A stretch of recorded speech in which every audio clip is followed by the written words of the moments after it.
All right, so this is a quick review of energy and enzymes for your final. So first, we have our Gibbs free energy formula. What you need to remember about this formula is that when delta G is a negative number, the change in free energy is negative, that means a reaction is more likely to be spontaneous, meaning that is the direction the reaction will go. It doesn't mean it's going to happen fast, it just means that's the natural direction the reaction will go. Delta H, or H, represents the change in enthalpy. For the purposes of our class, we're defining enthalpy as the total energy that's contained. So if you're building something that's complicated, for example, building sugar from carbon dioxide and water, like in photosynthesis, you would be increasing enthalpy because you're creating something that contains more energy in its bonds than what you started with. T is temperature. It's always going to be a positive number because it's Kelvin. And S is entropy or disorder. And the laws of thermodynamics say that the amount of disorder in the universe is increasing. So typically things that increase entropy are probably going to be spontaneous. So when will a reaction always be spontaneous? Well, if delta H was a negative number and delta S, enthalpy, was a positive number, then if we looked at our reaction, we would have a negative number minus a positive number, which is basically going to always give us a negative delta G.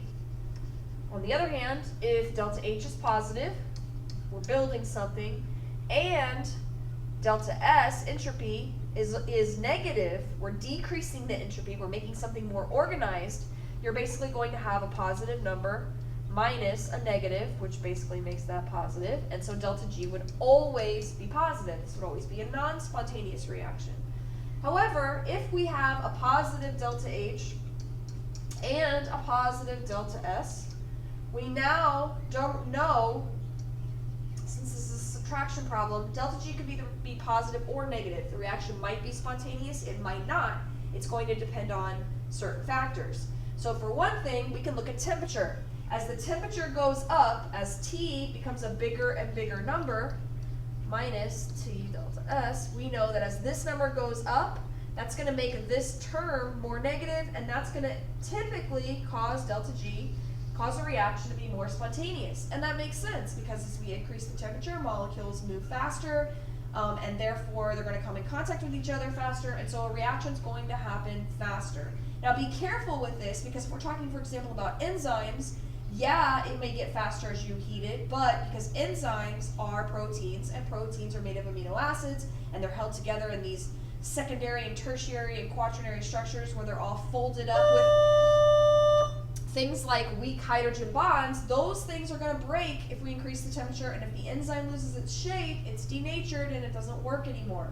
So when we're talking about just a plain old reaction, yes, heat would speed it up. If we're talking about in a living thing, we have to be a little careful about that because too hot might denature, for example, enzymes or proteins, and that would not speed up a reaction. That might actually stop a reaction. As H goes up, so if we're increasing, if we're building something and delta H is now a very positive number, that is going to tend to make delta G a positive number. In other words, typically a reaction that builds something is more likely to not be spontaneous. It's going to be a reaction that requires energy, like building sugar. When you build sugar, you have to use sunlight. The sunlight provides the energy to run the reaction. And then as S goes up, so if we increase entropy, if we increase disorder, think of building a stack of cards is all very orderly versus flicking a card and the card's falling, you're making something less orderly. Or gasoline is a really orderly, complicated molecule. When it breaks down, carbon dioxide and water vapor, those are two really simple molecules that can bounce around and be less orderly, more random. Increasing delta S is going to make that term, again, like it did up here, more negative, and that's going to tend to make a reaction more spontaneous. So just something to think about. They may not give you any numbers to work with, but they may ask you questions and to see if you understand the idea of spontaneous and what kinds of factors would make something more likely to be spontaneous. Here's our little diagram of a particular reaction. Remember, G itself cannot be a negative number. Delta G can.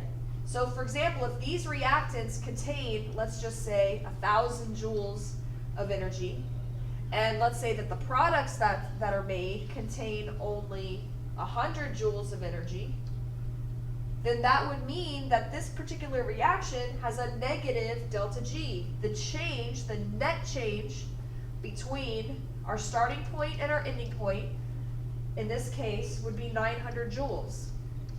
So delta G would be equal to negative 900 joules, because negative refers to the fact that energy was released, used through mechanical work, incorporated into to run an endergonic reaction, etc. It's not created or destroyed, but it's transformed into some other form.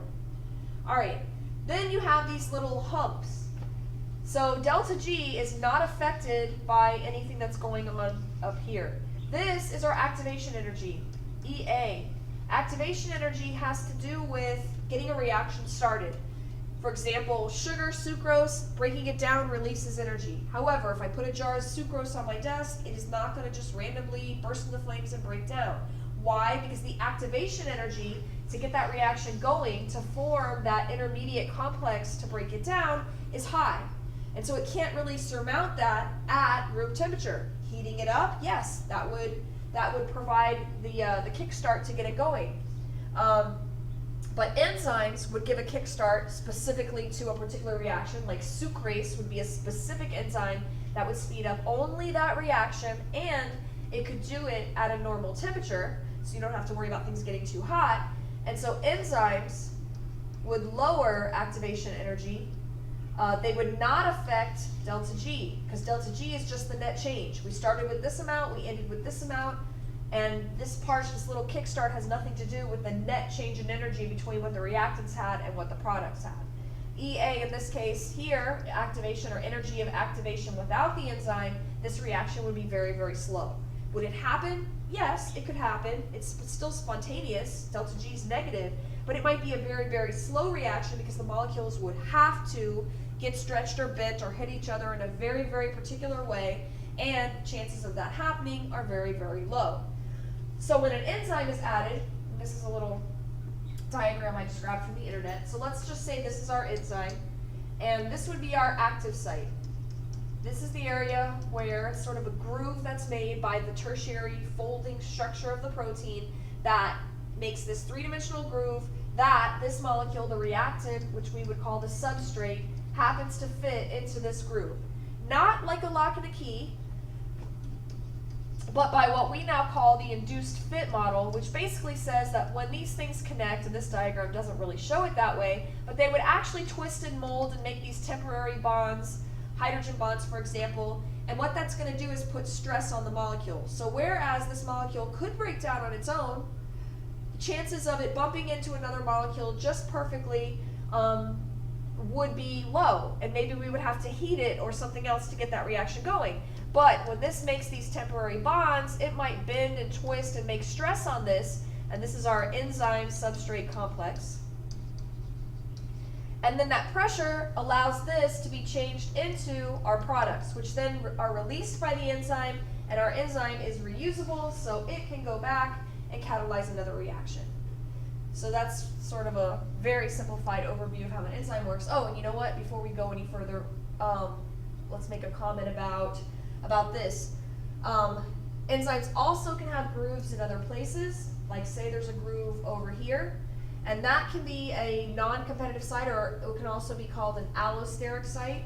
And in allosteric sites, things can bind. An activator could bind that helps the enzyme take on the right shape, or a non-competitive inhibitor can bind, for example. And what would happen is when the inhibitor binds, let's say this is that site, and this is that enzyme, the active site changes its shape, because in reality, remember, this is a protein that's all folded into some kind of a globular structure. So let's just say that this is now my active site when this inhibitor is bound, and so this is basically shut down. In this case, that's called non-competitive inhibition, because it's not two things competing for this same area, it's something binding to another location.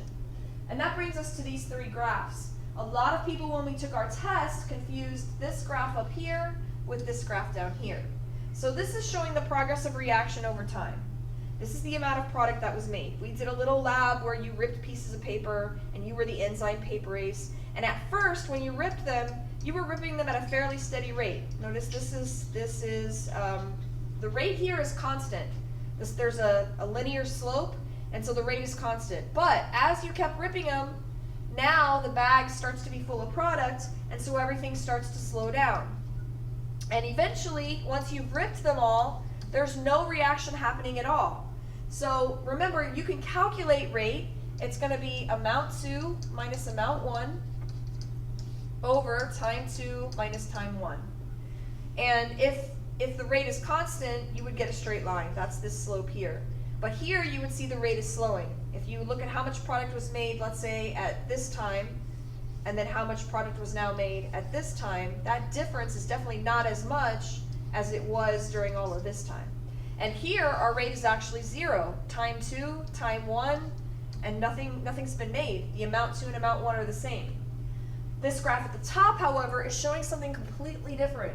This is showing substrate concentration, and that as we increase the amount of papers in the bag, this is our reaction rate, the enzyme can work faster and faster. In other words, you had more papers, it was easier to find a paper, bump into a paper, and you'd rip them faster. Eventually though, once you're ripping as fast as you can, the word we use here is saturated. That means you're already working as fast as you can, and adding 1,000 more papers to the bag is not going to make you rip them any quicker. You're still going to be ripping them at the same rate because your hands are already as full as they can be of papers. So saturated means an enzyme's working as fast as it can. This is not saturated. This is an enzyme doing absolutely nothing because the substrate is gone. This last graph is similar to the first one. This is showing the enzyme, and this is showing the enzyme at its maximum rate here. It's saturated. And then they added 2 different inhibitors. One is a competitive inhibitor, and the other one is an allosteric inhibitor, or a non-competitive. So going back to what I showed you on the previous slide, what happens with a competitive inhibitor is, let's just say this is my enzyme, and let's say this is the substrate, and this is my inhibitor. It looks kind of like the substrate. It fits into the active site like the substrate. But every time the enzyme binds with this one, it's going to be wasting its time. It's slowing it down. The more of this there is, the more effect it's going to have. Think of the hallway being very, very crowded. You're bumping into a lot of people that you don't want to bump into. But if we add more substrate, if we increase the substrate, this inhibitor is going to have less and less and less of an effect. If I'm reaching into the bag and there's green papers in there and I don't want the green papers, if there's just one green paper and 1,000 white papers, the green paper, the inhibitor, is probably not going to play much of a role. But if there was 100 green papers and only 1 white paper, that would be a problem. That would slow me down a lot. So this line up here is our competitive inhibitor. And the rule is that if you increase the substrate competition, this inhibitor is going to have less and less and less of an effect because the chances of the enzyme bumping into the correct thing are going to be much higher. On the flip side, if we do this with our allosteric inhibitor, remember the allosteric inhibitor actually causes the enzyme shape to change. In this case, and this is very simplified, I've shut the active site. So now when you're ripping your papers, let's just say that the inhibitor tapes your hands closed. It wouldn't matter how much substrate I added. Increasing the substrate doesn't do anything because if the active site can't attach to a substrate, it doesn't matter how much substrate is sitting around, the enzyme can't do anything. So this graph is showing the difference between competitive inhibition and non-competitive or allosteric inhibition. Darn, there was something else I was going to tell you about that. Feedback. Remember, negative feedback, really important. Sometimes you have this pathway and the product ends up being the inhibitor. We see this in enzymes, we see this in the operon model of genetics. It means that basically the product goes back and it shuts it down. By shutting it down, you maintain homeostasis. As this product gets used up, this is going to be removed and the enzyme would then be reactivated. Again, negative feedback is something that comes about a lot. You'll see it when they talk about the endocrine system and hormones. You see it with enzymes. You see it with the operon model of gene regulation. This last slide I had here was just a review, and I'm going to run out of time here, but it was a review of a little bit of the biochemistry stuff. I told you you could recognize a protein. You're going to see these chains of NCC, the amino group, the carboxyl group. They connect here by a condensation reaction, and you can literally count how many there are by just doing NCC, NCC, etc.